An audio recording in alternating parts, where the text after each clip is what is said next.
Hazara division کا علاقہ برطانوی راج کے دوران 1901 میں قائم کیا گیا تھا اور اس وقت شمال مغربی سرحدی صوبہ خیبر پختونخوا کا حصہ بنا۔ تقسیم ہند کے بعد یہ علاقہ بھی پاکستان کا حصہ بنا۔ تحریک صوبہ ہزارہ کا پس منظر۔ پاکستان کے صوبہ خیبر پختونخوا کے ڈویژن ہزارہ کو صوبہ بنانے کی تحریک ایک اہم سیاسی اور سماجی مسئلہ رہی ہے جو کئی دہائیوں سے زیر بحث ہے۔ یہ تحریک ہزارہ ڈویژن کے رہائشیوں کے حقوق، شناخت اور وسائل کے بہتر تقسیم کے مطالبے پر مبنی ہے۔ یہ تحریک 1957 میں شروع ہوئی جب علاقائی وکلاء مفتی ادریس اور عبد الخالق نے سب سے پہلے الگ صوبے کوہستان کا سوال اٹھایا۔ 1987 میں ہزارہ قومی محاذ HQM کی بنیاد محمد آصف ملک ایڈوکیٹ نے رکھی جو ایک ممتاز وکیل تھے جنہوں نے علیحدہ صوبے کے قیام کے لیے مہم چلائی۔ پاکستان کے آئین میں 18ویں ترمیم 8 اپریل 2010 کو منظور کی گئی جس میں دیگر تبدیلیوں کے علاوہ شمال مغربی سرحدی صوبے کا نام بدل کر خیبر پختونخوا رکھ دیا گیا۔ صوبے کے نام کی تبدیلی کو ہزارہ کی عوام کی جانب سے شدید مخالفت کا سامنا کرنا پڑا اور علاقے میں پہیہ جام اور شٹر جام ہڑتال کے ساتھ احتجاج شروع ہوا۔ ایبٹ آباد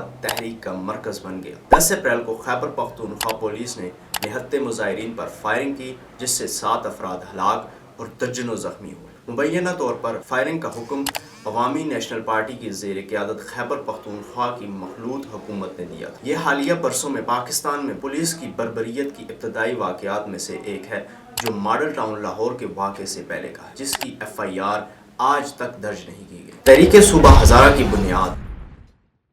تحریک کی بنیاد اس بات پر ہے کہ ہزارہ ڈویژن کی آبادی کی تقسیم، آبادی کی ثقافت، لسانی اور سماجی ضروریات خیبر پختونخوا کی حکومت کے زیر سایہ پوری نہیں ہو سکتی۔ ہزارہ کی عوام کا مطالبہ ہے کہ ان کے علاقے کو الگ صوبہ بنایا جائے تاکہ ان کے مسائل کو بہتر انداز میں حل کیا جا سکے اور ان وسائل کا بہتر استعمال ممکن ہو۔ صوبہ ہزارہ کے حامیوں کا کہنا ہے کہ نیا صوبہ بنانے سے ہزارہ کے لوگوں کو بہتر نمائندگی ملے گی، ترقیاتی منصوبے بہتر طریقے سے انجام پائیں گے اور ان کی لسانی و ثقافتی شناخت کو تحفظ ملے گا۔ ان کا یہ بھی کہنا ہے کہ ہزارہ ڈویژن کی بڑی آبادی اور وسیع وسائل جیسا کہ سیاحت اور جنگلات کو خیبر پختونخوا میں نظر انداز کیا جا رہا ہے۔ تاہم اس تحریک کو کئی مشکلات کا سامنا بھی ہے۔ خیبر پختونخوا کی حکومت اور مرکزی حکومت صوبہ بنانے کے حق میں نہیں ہے کیونکہ اس سے پورے ملک میں نئے صوبوں کی مانگ میں اضافہ ہو سکتا ہے۔ اسی طرح ہزارہ تحریک میں شامل مختلف جماعتوں کے اندر اختلاف اور اس کی عملی اقدامات کی کمی بھی اس تحریک کی کامیابی میں رکاوٹ بن رہی ہے۔ نمایاں کردار۔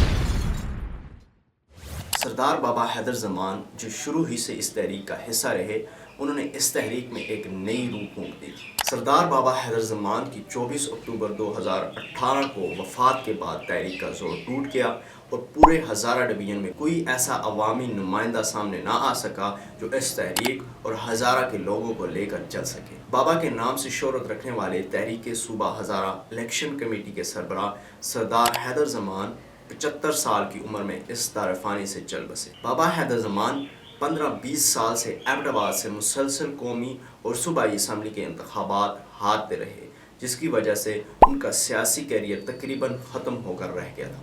تاہم اس تحریک نے انہیں دوبارہ زندہ کیا۔ بابا نے اپنی سیاسی زندگی کا آغاز 1962 میں صوبائی اسمبلی کے انتخاب لڑ کر کیا تاہم وہ الیکشن میں ناکام رہے۔ انہوں نے پہلی مرتبہ انتخاب میں اس وقت کامیابی 1985 میں غیر جماعتی بنیادوں پر ہونے والے عام انتخابات میں حاصل کی جب وہ ایبٹ آباد سے صوبائی اسمبلی کے رکن منتخب ہوئے۔ بعد میں وہ اس وقت کے وزیر اعلیٰ سرحد ارباب جہانگیر خان کے کابینہ میں محکمہ محنت و افرادی قوت کے وزیر بھی رہے۔ وہ 2 مرتبہ ایبٹ آباد سے صوبائی اسمبلی کے رکن منتخب ہوئے۔